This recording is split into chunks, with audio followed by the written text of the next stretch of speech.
Hi hello good morning అందరికీ నమస్కారం. అందరూ ఎలా ఉన్నారు? బాగున్నారా?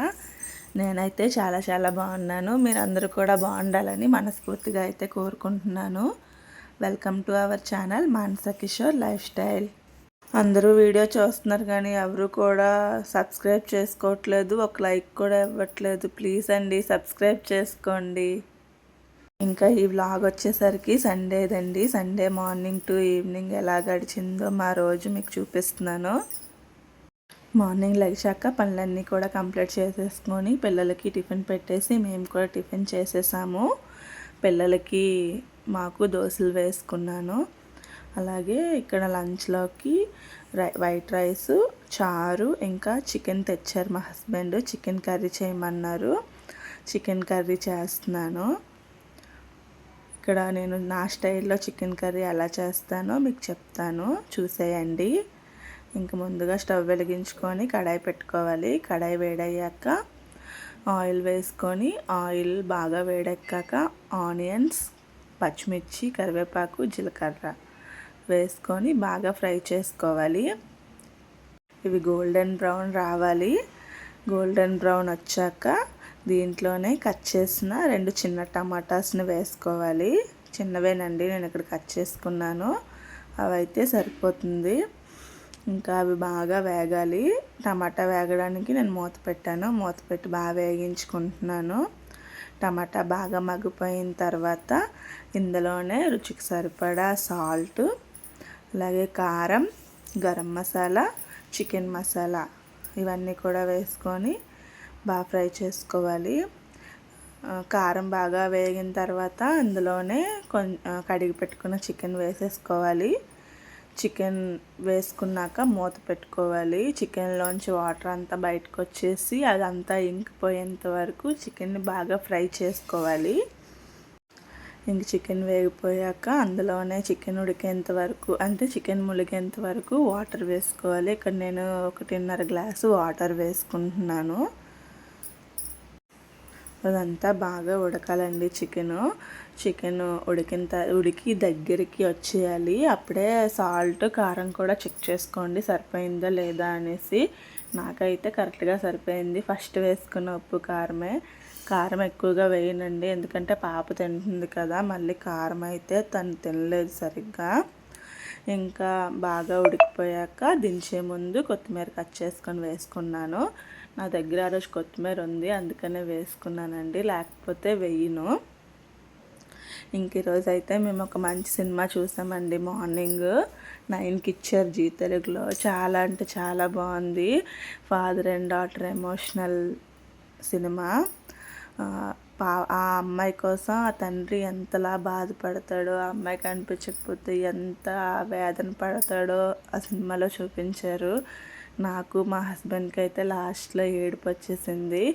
కానీ ఆ అమ్మాయి వాళ్ళ తండ్రి పెంపకాన్ని ప్రతిసారి గుర్తు చేసుకొని చాలా బాగుంది ఆ సినిమా. నాకైతే బాగా నచ్చింది. ఇంకా ఆ సినిమా కూడా అయిపోయాక ఇక్కడ వంట కూడా అయిపోయింది కదా, పిల్లలిద్దరికి కూడా తినిపించేశాను. ఫస్ట్ బాబుకి తినిపించేశాను, చారు కలిపేసి పెట్టేశాను. వాడికి మేము ఇంకా చికెన్ తినిపించట్లేదు. బాబు తినేసాక పాపకు కూడా తినిపించేశాను. పాప తినేసింది. పాప తినేసాక మేము కూడా తినేసాము. చికెన్ కర్రీ చాలా బాగుంది. దగ్గరికి అంటే చాలా టేస్ట్గా అనిపించింది. కొంచెం గ్రేవీలా ఉంది కదా, నాకైతే బాగా నచ్చింది. మా హస్బెండ్ కూడా బాగుంది అనేసి అన్నారు. తినేసాక వచ్చిన గిన్నెలన్నీ కూడా తోమేసుకున్నాను.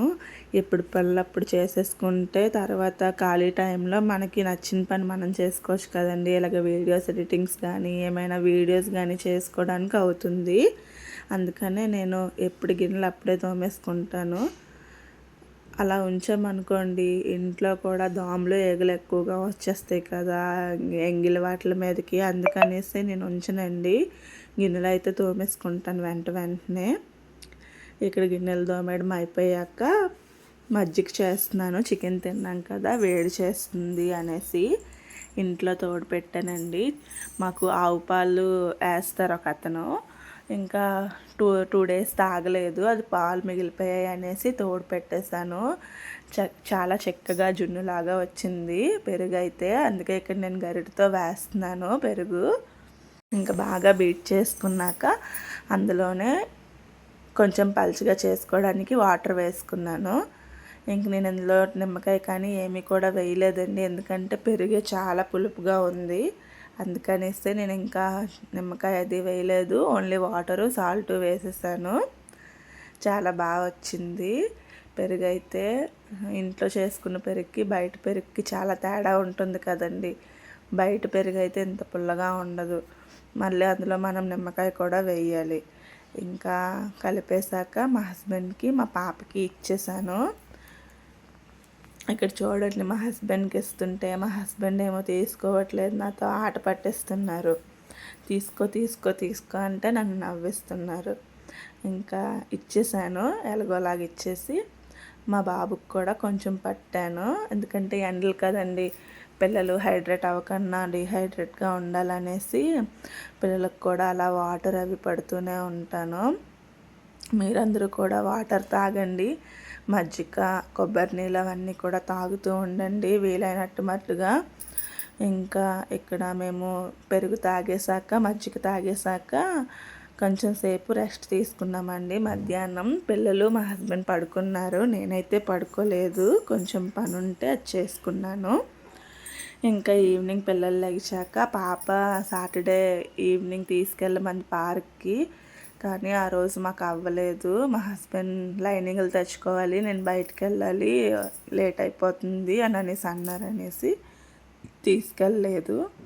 ఇంకా సండే మార్నింగ్ నుంచి కూడా అడుగుతుంది, అమ్మ తీసుకెళ్తారా, సాయంత్రం తీసుకెళ్తారా పార్క్కి అనేసి. దాని కోరికెందుకు కాదండము అనేసి ఇంకా తీసుకెళ్ళాము. ఆడుకుంది, ఉయ్యాలు ఊగింది, జారుడు బల్ల ఊగింది, ఇంకా చాలా ఊగింది. అంటుంది మా అమ్మ మా టీచర్స్ కూడా తీసుకెళ్తారు కదమ్మా అప్పుడప్పుడు అని అనేసి చెప్తుంది. వాళ్ళ స్కూల్ దగ్గరలోనే పార్క్కి ఈవినింగ్ టైంలో తీసుకొస్తారు పిల్లల్ని అప్పుడప్పుడు కూడా స్కూల్స్ పెట్టాక. ఇంకా అది చెప్తుంది నాతోని. ఇంక నేను మా పాప కూడా ఇక్కడ ఎక్సర్సైజ్ ఉంటుంది కదా, పెద్దవాళ్ళు ఎక్సర్సైజ్ చేస్తారు, థ్రెడ్మిల్ ఏదో అంటారు దాన్ని. దాని మీద నేను ఊగుతుంటే అమ్మ నీతో పాటు నేను కూడా ఊగుతాను అని అనేసి చెప్తుంది.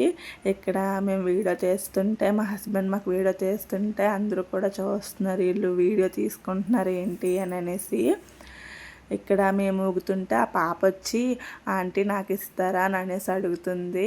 ఉండమ్మా చెల్లితో నేను ఊగాక నీకు ఇస్తానులే అని అనేసి చెప్పాను. తను వెళ్ళిపోయింది. ఉయ్యాలు ఊగినప్పుడు కూడా వచ్చింది, మాకు ఇవ్వండి ఉయ్యాల అనేసి. ఇప్పుడే తీసుకున్నానమ్మా చెల్లి కోసం, మీకు ఇచ్చేస్తాను ఉండు, చెల్లి ఒక 5 minutes ఊగాక అని చెప్పేసి తనని నించోబెట్టాను. ఇంకా పాప చాలా రోజుల నుండి పిజ్జా అడుగుతుంది. శాలరీ పడలేదు కదా, శాలరీ వచ్చాక తీసుకుందాంలే అనేసి అంటే ఊరుకుంది. ఏం చెప్పినా సరే వింటుంది కాదనకన్నా. ఇంకెక్కడ కూడా ఆ రోజుకి శాలరీ వచ్చేసింది మా హస్బెండ్కి. తీసుకున్నాము, మీడియం సైజ్ పిజ్జా తీసుకున్నాము చికెన్ది. ఇంకా 600 పడింది కాస్ట్. వెయిటింగ్ చేస్తున్నాం ఇక్కడ. మా పిల్లలు ఇద్దరు కూడా అరుస్తుంటే అక్కడ స్టాఫ్ ఉంటారు కదా, వాళ్ళు నవ్వుతున్నారు, వాళ్ళు ఎలా అరుస్తున్నారో చూడండి అనేసి. ఇంకా చికెన్ ఇంటికి తెచ్చేసుకున్నాం పిజ్జా. ఆ రోజు సాయంత్రం సినిమా వస్తుంది, మన శంకర వరప్రసాద్. ఆ సినిమా అంటే మా పాపకు చాలా ఇష్టం. అక్కడ తిందామమ్మా అంటే లేదు ఇంటికి వెళ్ళిపోదాము అనేసి ఇంటికి తీసుకొచ్చేసిందండి. ఇంకంతేనండి వ్లాగ్. సబ్స్క్రైబ్ చేసుకోండి. Thank you.